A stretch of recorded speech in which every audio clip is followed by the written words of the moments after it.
చాలా మందికి ఈ విషయం తెలీదు. పాపం ఈ వేసవికాలంలోని ఎక్కువ ఏసీ వాడుతా ఉంటారు. ఈ ఏసీ వాడడం వల్ల విపరీతమైన కరెంట్ బిల్ వస్తుంది. అయితే కరెంట్ బిల్‌ని ఏ విధంగా తగ్గించుకోవాలి? రోజంతా ఏసీని ఏ విధంగా వాడుకోవాలి? ఈ మండిపోతున్న ఎండల నుంచి ఏ విధంగా మనం బయటపడాలి?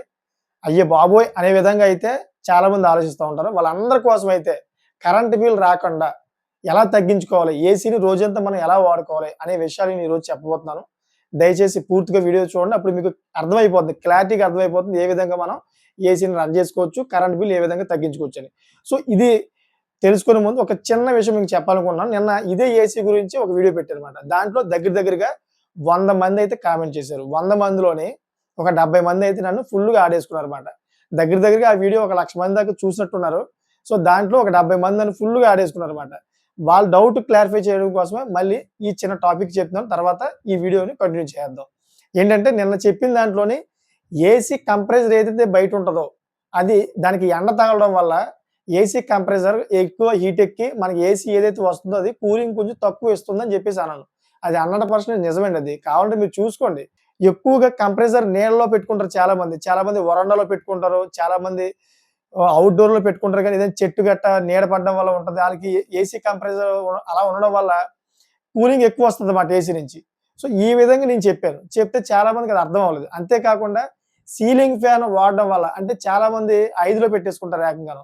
హై స్పీడ్‌లో పెట్టేసుకుంటారు. హై స్పీడ్‌లో పెట్టేసుకోవడం వల్ల ఏమవుద్ది? ఈ ఫ్యాన్ తిరుగుతున్న హెవీ స్పీడ్ గాలి వల్ల ఈ గాలంతా కూడా రివర్స్‌గా ఆ ఏసీకి ఎళ్తదన్నమాట. దాని నుంచి వచ్చే గాలి అంతా కూడా కన్‌ఫ్యూజ్‌గా అటు ఇటు అవుతూ ఉంటది. దాని యొక్క సెన్సార్‌లన్నీ కూడా కొద్దిగా దెబ్బతినే అవకాశం ఉంటది. అది కూడాను ఈ సీలింగ్ ఫ్యాన్ ఎక్కువ హీట్ ఎక్కిపోద్ది. దాని నుంచి వచ్చే ఏదైతే కూలింగ్ ఉంటదో, ఈ హీట్‌గా వచ్చిన గాలి 2 కూడా మిక్స్ అవ్వడం వల్ల తొందరగా రూమ్ హీట్ ఎక్కదు. ఈ విధంగా నేను చెప్పాను.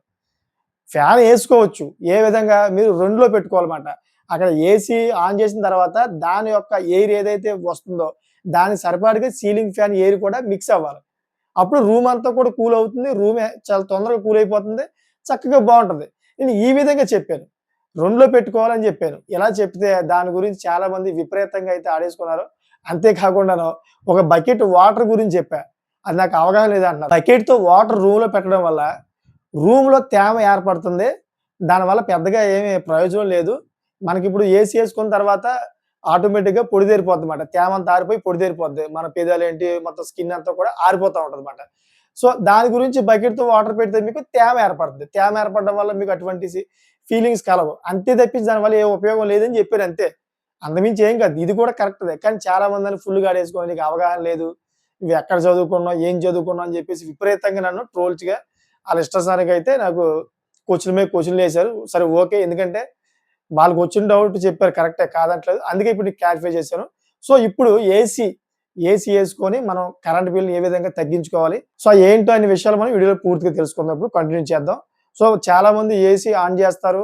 కానీ సీలింగ్ ఫ్యాన్ ఆన్ చేయరు. ఎందుకంటే చాలా మందికి డౌట్ సీలింగ్ ఫ్యాన్ ఆన్ చేయడం వల్ల ఏసీ పాడైపోద్దేమో అని చెప్పి ఒక డౌట్ ఏర్పడుతుందన్నమాట. సో, అయితే దాని గురించి ఇప్పుడు క్లారిటీగా చెప్తాను. ఏంటంటే చాలా మంది ఏసీని ఆన్ చేసిన తర్వాత సీలింగ్ ఫ్యాన్ ఎయరు కదా! సీలింగ్ ఫ్యాన్ ఎయడిపోవడం వల్ల రూమ్ అంతా కూడా కూలింగ్ ఎక్కడానికి చాలా టైం పడేదన్నమాట.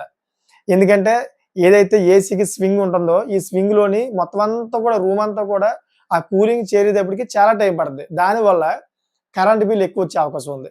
సో, అందుకని మీరేం చేయాలంటే ఏసీ మీరు ఆన్ చేసిన తర్వాత ఫ్యాన్ దానికి సమతుల్యంగా అంటే ఏసీ ఫ్యాన్ ఎంతైతే స్పీడ్‌లో ఉందో దానికి సమానంగా మీ సీలింగ్ ఫ్యాన్ కూడా పెట్టుకోవాలన్నమాట. సమానంగా దీని గాలి, దాని గాలి సమానంగా తిరుగుతూ ఉంటుంటే ఈ ఏదైతే మన ఏసీ నుంచి వచ్చే కూలింగ్ గాలి ఉందో ఆ గాలంతా కూడాను ఆ కూలింగ్ అంతా కూడా ఈ ఫ్యాన్ అనేది మొత్తం రూమ్ అంతా కూడా తిప్పి చాలా తొందరగా కూల్ చేస్తది.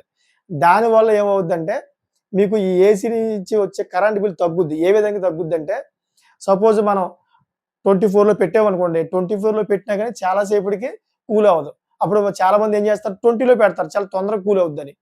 సో, అలా 20లో తగ్గించడం వల్ల హెవీగా కరెంట్ లాగుద్ది కదా! మీకు తెలుసు కదా!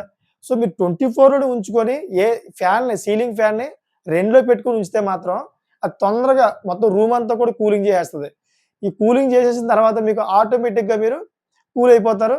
సో, అక్కడ 24లో ఉంటది. మీరు దాన్ని 26, 27 దాకా కూడా పెంచుకోవచ్చు. 26, 27 దాకా ఎళ్తే గనక కరెంట్ తగ్గిపోతది ఆటోమేటిక్‌గా. ఈ సీలింగ్ ఫ్యాన్ కూడా చాలా స్లోగా తిరుగుద్ది. మీకు ఆటోమేటిక్‌గా కరెంట్ అనేది ఈ విధంగా సేవ్ అవుద్దిమాట. సో, ఇప్పుడు లేటెస్ట్‌గా మనం చూసుకుంటే ఏసీలో కూడాను రూమ్ టెంపరేచర్ బట్టి ఆటోమేటిక్‌గా ఆగిపోద్దన్నమాట. ఈ ఫ్యాన్ తిరుగుతా ఉంటది. అటువంటి ఏసీ ఉన్న వాళ్ళకైతే చాలా ఇది ప్రయోజనం నాకు తెలిసిన మట్టుకైతే. ఎందుకంటే ఈ ఫ్యాన్ తిరుగుతూ ఉంటది. రూమ్ టెంపరేచర్ ఆటోమేటిక్‌గా చల్లదనం అయిపోద్ది. సో, దానివల్ల అయితే ఆళ్ళకి ప్రయోజనం ఉంటుంది. సో, అదే కాకుండా మళ్ళీ టెంపరేచర్ ఒకవేళ పెరిగిందనుకో ఆటోమేటిక్‌గా ఏదైతే ఏసీ ఉందో ఏసీ ఆటోమేటిక్‌గా మళ్ళీ ఆన్ అయిపోద్దన్నమాట. ఈ విధంగా అయితే మీరు సీలింగ్ ఫ్యాన్‌ని 2లో పెట్టుకొని ఏసీని ఆన్ చేసి కొంచేపు తర్వాత మీరు ఏసీని 27లోనో, 28లో పెట్టుకొని వదిలితే మీకు అక్కడ కరెంట్ బిల్ తగ్గుద్ది. ఇక్కడ ఈ ఫ్యాన్ కూడా పెద్దగా స్లోగా తిరుగుతుంది. ఇది కూడా కరెంట్ పెద్ద లాగదు. మీకు కరెంట్ బిల్ అనేది తక్కువ వస్తదన్నమాట. సో, ఇది నాకు తెలిసిన ఏదైతే నాలెడ్జ్ ఉందో ఈ నాలెడ్జ్‌తో అయితే మీకు చెప్పాను. చాలా మంది నన్ను ఆడేసుకున్నారన్న. సో, మీకేమనిపిస్తుందో కామెంట్ చేయండి. అదేవిధంగా ఇంకొంతమందికి షేర్ చేసి ఈ తెలియని పాయింట్స్ తెలియపరుస్తారని కోరుకుంటున్నా. మీకేమైనా దీంట్లో డౌట్స్ ఉంటే మీకేమైనా అవగాహన ఉంటే కామెంట్ చేయండి.